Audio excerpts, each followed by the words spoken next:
It is my fear that in view of the direction in which things are moving today, the political and economic dynamics of the countries of the world may lead to a world war. Therefore, it is the duty of the superpowers to sit down and find a solution to save humanity from the brink of disaster. You understand at a profound level that promoting religious freedom is an essential building block for peace and stability here and throughout the world. In this we are allied with His Holiness, a courageous champion of religious freedom and of peace. Allah ilaha illallah wahdahu la sharika lahu.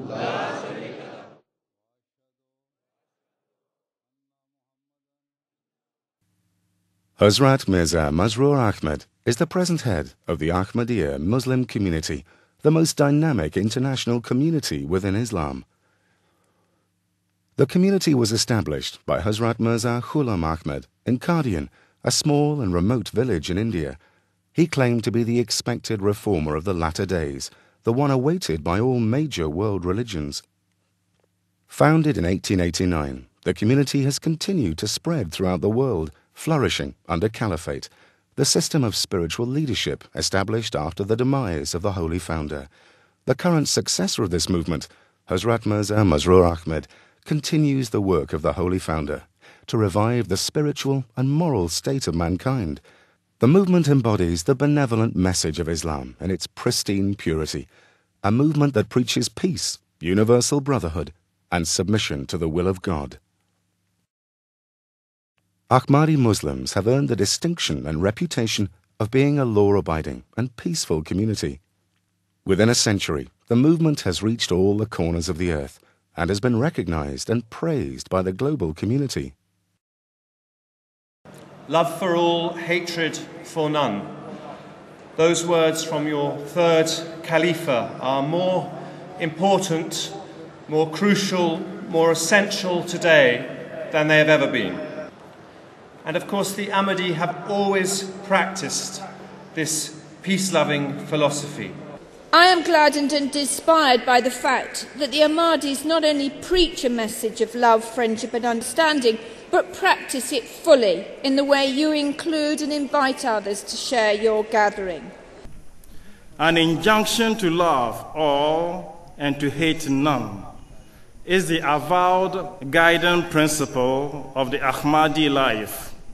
I would thank you also that you have stressed the importance of showing that Islam is a religion of peace, not a religion of hate, as it was stated on the wall in the Jalsa, love for all, hatred for none. I think that is the message that the world really needs. अगर मानव जाति लाखों वर्ष पहले से ही इस मोटो को, जो कि सभी धर्म ग्रंथों की शिक्षाओं का सार है, अपना लेती, तो आज तक दुनिया में जितनी भी जंगें हुई हैं वो ना होती. You understand at a profound level that promoting religious freedom is an essential building block for peace and stability here and throughout the world. In this we are allied with His Holiness, a courageous champion of religious freedom and of peace. Love for all, hatred for none is the message that we see in this mosque and from the Ahmadiyya Association. Your people have been the leaders in taking the peace movement that one step further. The huge respect we all have, for your work day by day in making a reality of peace and brotherhood across the communities in this country and across the world. I think the words that you said to my colleagues in the House of Commons ring probably a little truer, but hopefully a little more hopefully than they did when you actually said it in the House a few weeks ago. His Holiness began his address by speaking of the great conflicts that divide the world today. Wars have been fought in different parts of the world. He worried of even greater problems. He then went on and said, "It is my fear that in my view of the direction in which things are moving today, the political and economic dynamics of the countries of the world may lead to world war. Therefore, it is the duty of the superpowers to sit down and find a solution to save humanity from the brink of disaster. They were words, Your Holiness, I think, that were taken very seriously by all who were there at that meeting.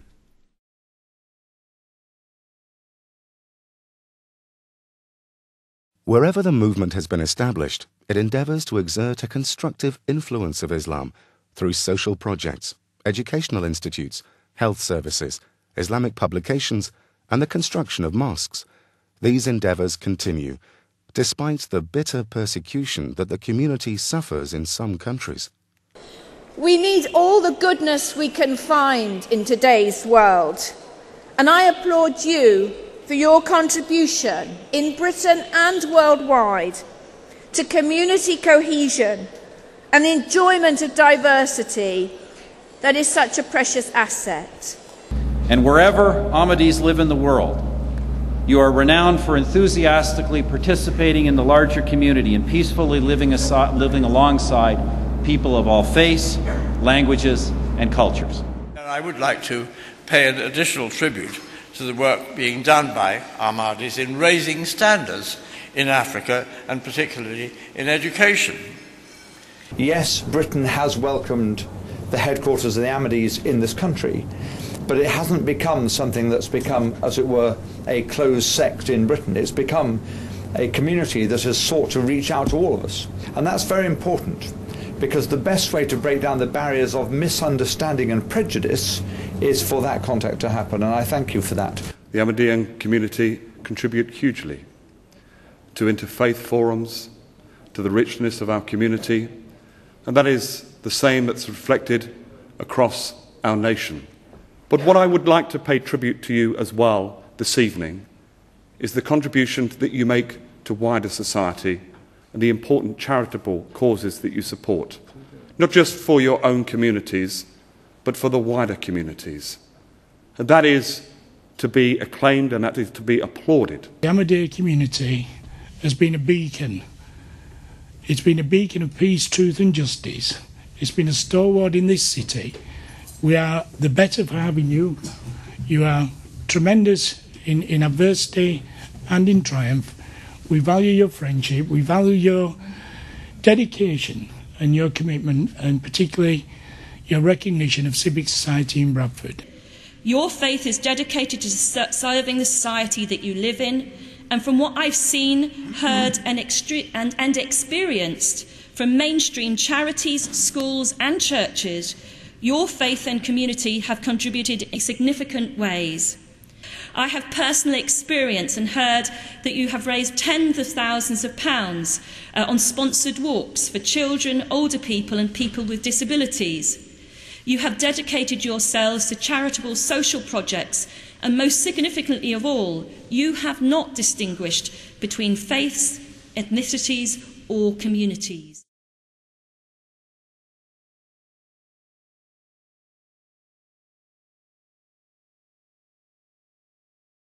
The community's many social projects aimed at helping those in need bears testimony to humanitarian concerns in respect of all human beings, regardless of race, colour or creed. The Ahmadiyyan community have an extraordinary reputation abroad for charitable work in Africa, India, Bosnia and Indonesia, amongst other places. But you'll note your community here too have an extraordinary reputation. You have been generous with your time and resources, and you have made yourselves part of the wider community. The Ahmadiyya community has always been at the forefront, not only of helping their own, but actually helping within society as a whole, is one of the reasons why, if I may say to you, your presence in this country has been so beneficial to us.